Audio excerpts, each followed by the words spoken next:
Good week for television stations. Let's kick off with the one that started, the Channel 7 deal. Do you have any views on that, or are you more excited by the Channel 10 shenanigans? Well, if you're perfectly honest, I wouldn't, my personal view, and this obviously is an investment advice, but I wouldn't be touching either company with a very, very long pole. Kerry Stokes is just a fantastic businessman, but Kerry certainly is looking after Kerry. I didn't like the WestTrac deal. Seven shares have performed well since then. Certainly don't like the Western Australian News deal. It'll get over the line because institutions will support it, and the small shareholders will be dragged along. The Western Australian News share price is it's around the $5.50 market. I think it was around $8.50 about a year ago. Shareholders haven't seen much joy there. But as an investor, you just got to wonder, the same with News Corp, why would anyone invest in a company that's controlled by effectively a minority shareholder who uses the company for their own personal benefit? Well, Adam, it's no disrespect. No disrespect. Sorry, no, but I was going to say, I mean, it's interesting you make that comment because then we get to Channel 10. The ACCC hasn't even really given their opinion on the share rate, and we've got Nick Falloon ousted, now we've got the CEO out, and we've got two men who bought 10% each, now firmly in control. So it's the same argument there, isn't it? Well, I think Channel 10's even worse. I think Kerry Stokes has got a proven record of being a shrewd businessman. I wouldn't buy his companies, but I certainly respect his business ability. Lachlan Murdoch, for all reports, is a lovely guy, but his record as a businessman has been somewhat checkered. I think OneTel springs to mind. The Nova purchase from DMG, profitability-wise, has performed semi-well, but as a business, it certainly looks to be performing pretty poorly. The profit gains came from slashing costs, and he's got virtually no experience at all running any sort of company to install. Oh, well, hold on. He was chairman of News Limited in Australia, and he did run some of the News Corp companies in the US before that fight with Roger Ailes. I mean, he has got a bit of media experience.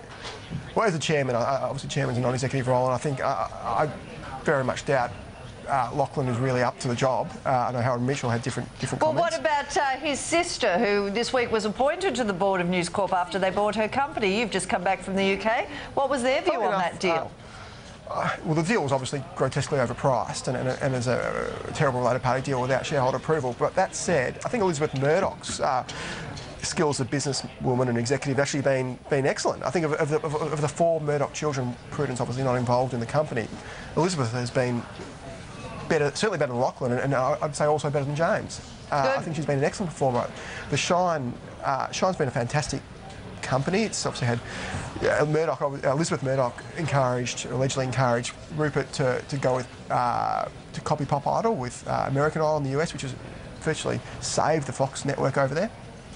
She's got the rights to a number of very successful television programs. She's done very well, and I mean, I'm saying good for the girls. I wonder what Greta Packer would have been like if Kerry maybe hadn't been so sexist. I don't know whether it was overpriced just from what you've read in Australia. It was 10 or 12 times the 2011 expected EBIT, which, you know, doesn't sound too over the top, but still his daughter walks away with $300 million, which, you know, yeah, but she's the bright one, as we say. Any views on the Channel 10 soap opera? Well, get rid of the bold and the beautiful and just have the boardroom machinations instead, do you think? Well, it's intriguing to have those billionaires sitting around the table with what is potentially such a valuable community asset. Lachlan into the CEO's role, not for a long time, they say, but I suspect... Do you believe them? 2 months ago they said the bloke they gave the job to was fabulous. Well, if I was being a little bit rude, the challenge on him is to do what his sister's done a little bit, isn't it? Make a name for himself. And make a name for himself. Proof track record. That's right. As the CEO, not as a non-executive director or as the non-executive chairman, but as the CEO. Honestly, let's cut to the chase. George Negus or The Simpsons at 6 o'clock? What are you rooting for? Well, I'm a bit of a Simpsons person myself. There would be the problem. But I can't find the other channel yet on my TV. Adam, back to more serious business. As the author of a book that I love always plugging, Pigs at the Trough, about excessive salaries, what did you think this week?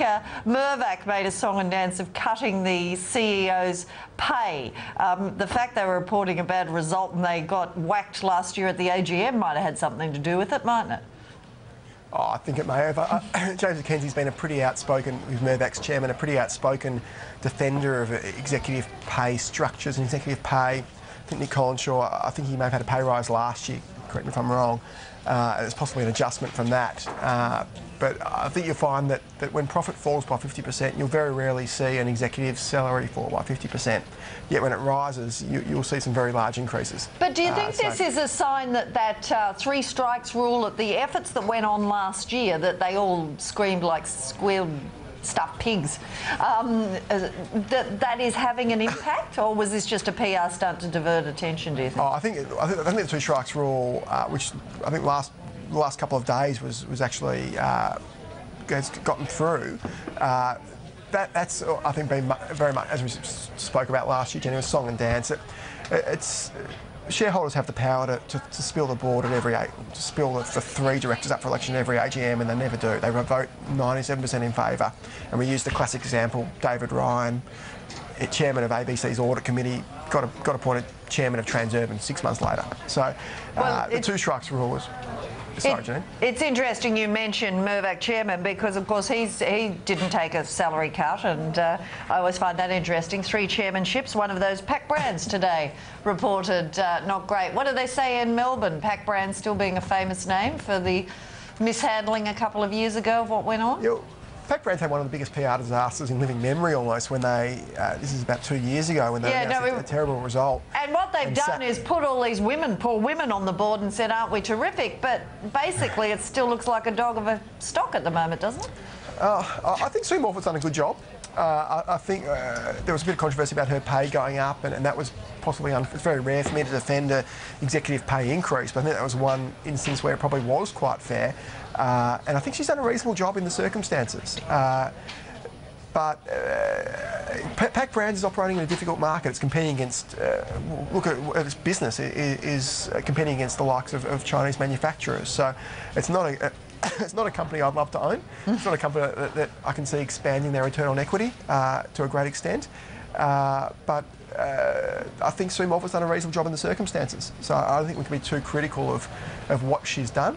No, I'm not. I'm questioning chairmen who have a track record over different companies. Yeah, I think we need to broaden the horizon, probably. I mean, I only make the point because Nick Collishaw presumably works 24/7 for his company, but Mr McKenzie has been pushing lately, of course, to stop having to have AGMs. The one thing I guess the chairman has to do once a year, but he doesn't think that they need to, which is fascinating. Do you have an opinion on that? Do you think the AGM should be abolished so they don't even have to turn up once a year? To be honest, the AGMs I've been to have been, in fairness, a bit of a waste of time, but it is a forum where shareholders do have a voice and a vote.